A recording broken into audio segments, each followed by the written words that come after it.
6 মাসের সন্তান গর্ভে নিয়ে যে মেয়েটি ফ্লোরে ফাইবার দিচ্ছে সে আমার বোন। সেদিনের আমার দুষ্টু মিষ্টি আর লক্ষ্মী সোনা ছোট্ট বোনটাকে আজ এভাবে তার শ্বশুরবাড়িতে ঝিয়ের মতো কাজ করতে দেখব সেটা কখনো কল্পনাও করিনি আমি। এমন অসময়ে কলিং বেলের আওয়াজে সে ধারণাও করেনি যে আমি আসতে পারি। কোনো খবরও যে দেয়নি আগে, তাই কলিং বেল বাজানোর পর দরজা খুলে দিতে পাঠিয়েছিল তার ননদের ছোট ছেলে তাসনিমকে। ওরা হয়তো বেড়াতে এসেছে। আমার উপস্থিতি টের পেয়ে ঘাবড়ে যায় মারিয়া। তড়িঘড়ি করে হাত থেকে ফাইবারটাও রেখে দেয় ও। ওড়না দিয়ে নাক মুখের ঘাম মুছতে মুছতে এগিয়ে আসে আমার দিকে। চোখে মুখে তার বিস্ময়, সাথে ভুবন জোড়ানো আনন্দের ছাপ। এসেই আমার সামনে দাঁড়িয়ে উঠে বলে, আরে ভাইয়া যে, হঠাৎ এ সময়ে কী করে আসলে? কেমন আছো তুমি? বাড়িতে বাবা মা তারা কেমন আছেন? আমি চুপ করে দাঁড়িয়ে রইলাম। মুখে কোনো কথা আসছিল না।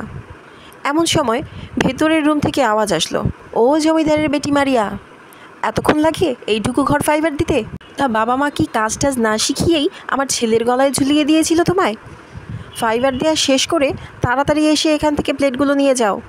সাইম আসার আগেই গোসল করে ফ্রেশ হতে হবে। আমার ছেলে যেন আবার এসব দেখে না। পুরো বিষয়টা আমার কাছে দিবালোকের ন্যায় পরিষ্কার হয়ে গেল। তার মানে সাইম এ বিষয়ে কিছুই জানে না। তার অজান্তেই আমার বোনটাকে দিয়ে বাসার সকল কাজ করানো হয়। রক্ত মাথায় উঠে গেল আমার।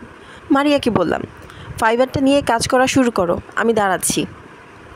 আমার মুখে এমন কথা শুনে ও অবাক হয়ে আমতা আমতা করে বলল, এটা কেন বলছো? আমি তো এমনিতেই এটা নিয়ে একটু কাজ করে দেখছিলাম। আমি এত সব কাজ করি না, সব কাজ এখন মাই করেন। রাগান্বিত স্বরে বললাম, যা বলেছি তা কর, আমি দাঁড়াচ্ছি। সেই ছোটোবেলা থেকেই মারিয়াকে কোলে পিঠে করে বড় করেছি। বড় ভাই হয়েও সবসময় বন্ধুর মতো ওর পাশে থেকেছি। আদর, স্নেহ, মমতা আর ভালোবাসার কখনো কোনো কমতি দেয়নি ওর ক্ষেত্রে। আমাকে ও ছোটোবেলা থেকে যেমন ভালোবাসতো, ভরসা করতো, তেমনি ভয়ও পেত। কখনোই আমার অবাধ হতো না। এবারও চুপচাপ গিয়ে ফাইবারটা নিয়ে কাজ করতে লাগলো।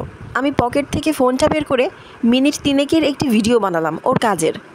এরপর এগিয়ে গিয়ে সোফায় বসিয়ে দিলাম ওকে। ফাইবারটা নিজ হাতে নিলাম। গোটা রুম ভালো করেই ফাইবার দিলাম। আমি আবার এসবে ওস্তাদ।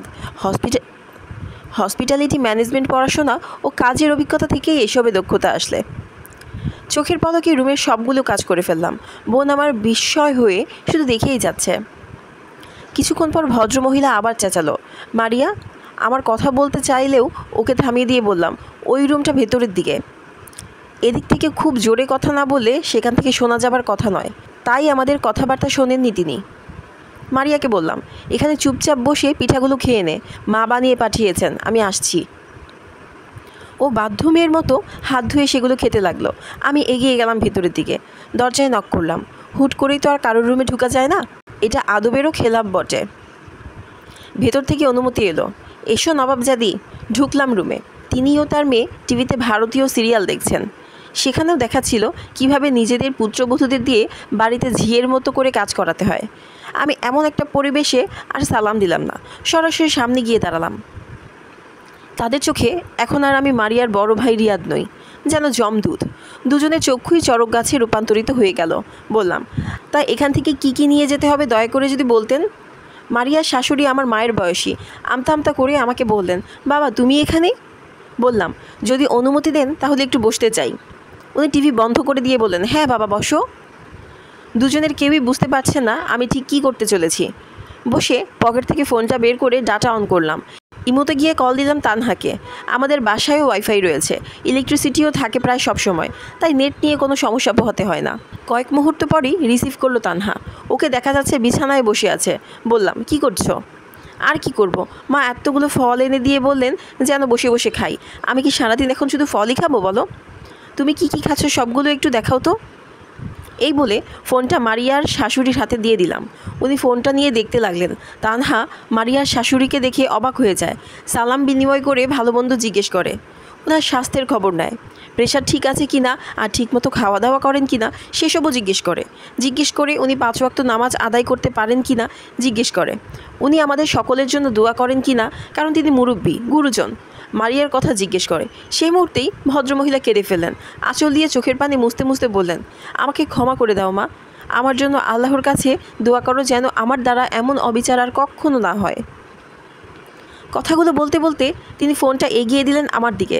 তানহা বিস্মিত হয়ে গেল, জানতে চাইল হঠাৎ কি হয়ে গেল। বললাম, বাড়ি এসে বলবো, এখন রাখছি। উনি বিছানায় বসে কাঁদছেন।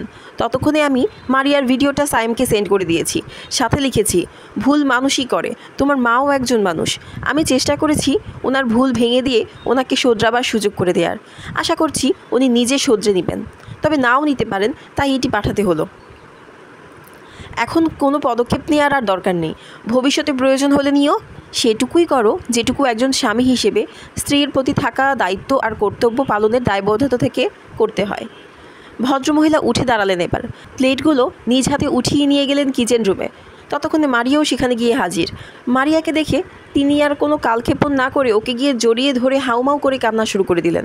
বুঝতে পারলাম মানুষটির ভেতরে থাকা মমত্ববোধ আর মনুষ্যত্ব কিছুটা হলেও জাগ্রত হয়েছে। মারিয়া আমার দিকে বিস্ময়ের নজরে তাকালো। ওর চোখে পানি। সেখানেই যেন লেখা, আমার ভাই কোনো যাচ্ছে তাই ভাই নয়, যেন একটা হীরকখণ্ড। আমি খুব ভাগ্যবতী এমন একজন ভাই পেয়ে। আমিও মনে মনে বলে উঠলাম, আমার আদরের বোনটাকে কেউ কষ্ট দিবে, সেটা কিভাবে চুপ করে সহ্য করব আমি আমার কলিজার বোনের চোখে পানি আসতে দিব না কখনো। প্রয়োজনে 7 জমিন ওলটপালট করে দিতেও আমি কোনো দ্বিধাবোধ করব না।